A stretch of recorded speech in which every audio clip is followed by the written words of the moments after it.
ఈ మహాత్మా గాంధీ గారు ఒకళ్ళు రూపాయి బిళ్ళ దగ్గర నుంచి 1000 రూపాయల నోటు దాకా చక్కగా నవ్వుతూ ఉంటాడు. ఏమండి గాంధీ గారు, ఇవాళ వాళ్ళు ఇచ్చేదేదో 1000 రూపాయల నోటు ఇచ్చి ఉండొచ్చు కదా, ఓ వారం రోజులు ఫ్రెండ్తో ఎంజాయ్ చేసేవాడి మందుతో. ఏమండి, ఇంట్లో తింటానికి గింజలు కూడా లేవు, మీకు దండం పెడతాను, ఆ డబ్బులు తీసుకెళ్ళకండి. అవును నాన్న, మేము తిండి 2 రోజులైంది నాన్న. నేను తాగి కొన్ని గంటలైంది మొర్రో అంటే నా గురించి పట్టించుకోరేటే. అసలు మెడకాయ మీద తలకాయ ఎవరిని నేను అడుగు. తాగి తింటారా, తిని తాగుతారా?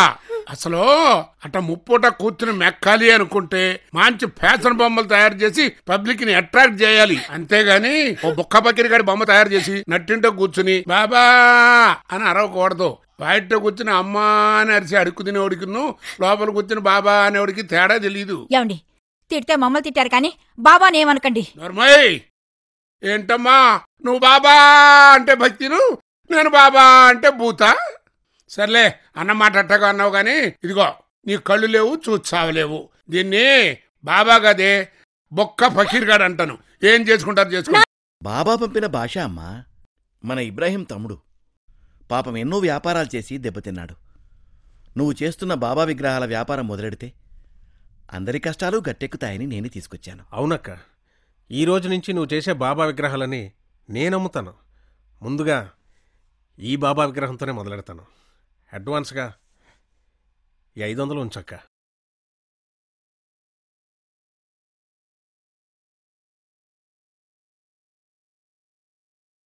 ఏమండో ఈ శాస్త్రి గారు, మన సుబ్బరాజు గారి కూతురు పెళ్లి కూడా అయిపోయింది. మరి మీ కూతురు పెళ్లి ఎప్పుడండి?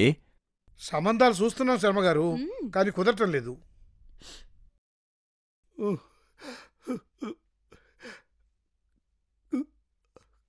కలడందుడు దీనుల ఎడల అని అంటారే, నువ్వున్నావు బాబా, నిజంగా నువ్వున్నావు బాబా.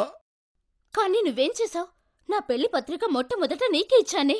నువ్వు నా పెళ్లికొచ్చి నన్ను ఆశీర్వదిస్తావనుకున్నాను, కానీ నువ్వు రాలేదు. అమ్మా, సాక్షాత్తు ఆ సాయినాథుడు నీ పెళ్లికి వచ్చాడమ్మా. నిజమేనా? చూడమ్మా, ఈ ఆల్బం చూడు, ఆ సాయిబాబే స్పష్టంగా కనిపిస్తున్నాడు. నిజమమ్మా, మా కళ్ళారా చూసాం. నా పెళ్లికొచ్చి ఆశీర్వదించాడు నాన్న. బాబా, నువ్వు కళ్ళు మూసుకొనున్నావయ్యా.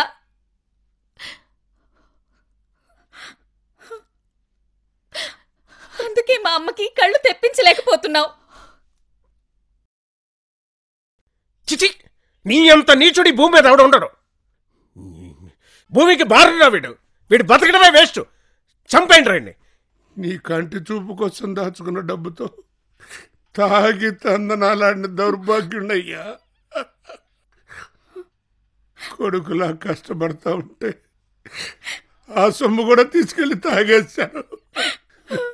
కన్న బిడ్డని నువ్వు కళ్ళారా చూసుకునే భాగ్యాన్ని కూడా నీకు దూరం చేశాను. తల దించుకుంటావేందయ్యా? దాన్ని నమ్ముకుని ధర్మవరం పోతే అది అన్నవరం పోయిందని అట్టుంది నీ సామెత. నిన్ను నమ్ముకుని వర్క్లో దిగాను చూడు, నా చెప్పుతో నేను కొట్టుకోవాలి. నీ పాసుగాల ఏంటయ్యా? నన్ను చీపించారనుకున్నావా? కాంట్రాక్టర్ నానా కూతురుకు వస్తా ఉండలా? అనుకున్న టైంకి వర్క్ అవ్వకపోతే కాంట్రాక్ట్ క్యాన్సిల్ చేస్తే టెండర్ కట్టిన లెక్క అడుగుతా ఉన్నాడు. సమాధానం చెప్పు సాబ్. అక్కడ ఉన్న పూరి గుడిసెల్లో కొన్ని 100 కుటుంబాలు ఎన్నో ఏళ్లుగా బతుకుతున్నాయి. ఇప్పుడు వర్క్ మొదలు పెడితే ఆ గుడిసెల్లో కుటుంబాలన్నీ నడి రోడ్డు మీదకొస్తాయి. గుడిసెలతో పాటు అక్కడున్న బాబా గుడిని కూడా కూల్చాల్సి వస్తుంది.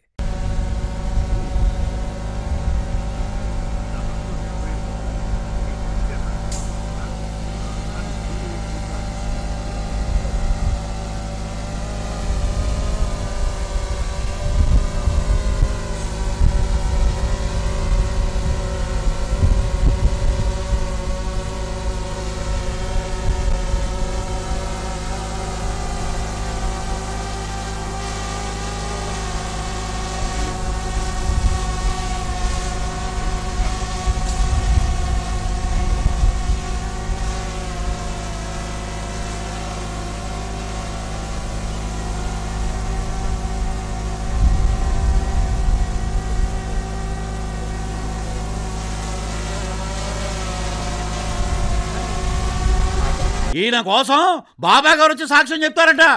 పిల్లి గుడ్డిదైతే ఎలక బంగీ జంపు చేసిందని ఈ కథ పోలీస్ స్టేషన్లో చెప్తూ గాని పద. ఏమండి అయ్యా, మేం పేదవాళ్ళమే కానీ నీతి వాళ్ళ మాత్రం కాదయ్యా. మేము మా కుటుంబం అంతా కలిసి వీధి వీధి వాడ తిరిగి చందాలు వసూలు చేసి కట్టిన గుడయ్యా ఇది. ప్రతి పైసాకు లెక్కుంది. చెప్పవమ్మా ఈ అరికథలనే పోలీస్ స్టేషన్ లో. ఆగండి, ఆగండి.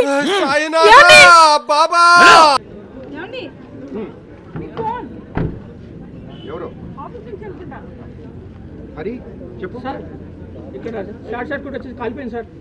వాట్? ఎప్పుడు జరిగింది? హాఫ్ అన్ అవర్ అవుతుంది సార్. ఏమండి ఏం జరిగింది? ఏమండి ఏం జరిగింది? ఆఫీస్లో షార్ట్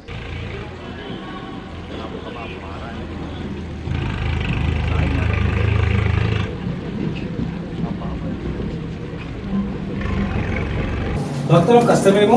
కష్టం ఉన్నోడేనా గుడికి వస్తాడు? ఇష్టం ఉంటేనే కదా టికెట్ కొట్టాడు. ప్రమిద వెలిగిస్తే 10 రూపాయలు. అయ్యయ్యో, ఒక ప్రమిద వెలిగిస్తే అనిష్టం. బాబాకు జోడు ప్రమిదలు ఇష్టం అని చెప్పి 2 ప్రమిదలకు 20 రూపాయలు వస్తువుకు దారా వేస్తే 20 రూపాయలు. ఏంది ఇలా అయితే మనం గుళ్ళో కాదు గుడి బయట కూర్చోవాలి. ప్లేట్ మిల్చే 70 రూపాయలు అంటే పశువులకు దారా.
చేసేస్తాం అన్నమాట.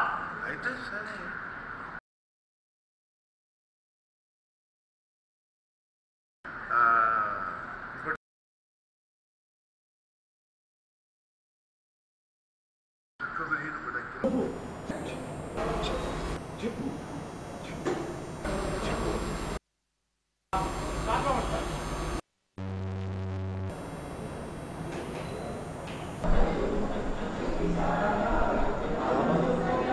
ఆ రోజు నువ్వు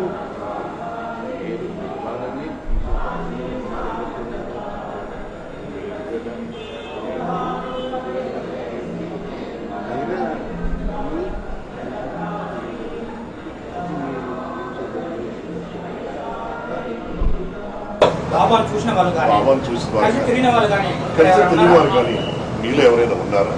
కరెక్టున్నారు. పోనీ బాబా ఏం చేసేవాడో మీకు తెలుసా? పోనీ బాబా ఏం చేసేవాడు మీకు తెలుసా? ప్రక్షాళన చేసేవాడు. ఆయన చేసిన భిక్షణ ఏం చేసేవాడు? ఏం చేసేవాడు? బాబా ఎవరితో అని చెప్పాడా? బాబా ఎవరు? ప్రజలు అనుకునేవారు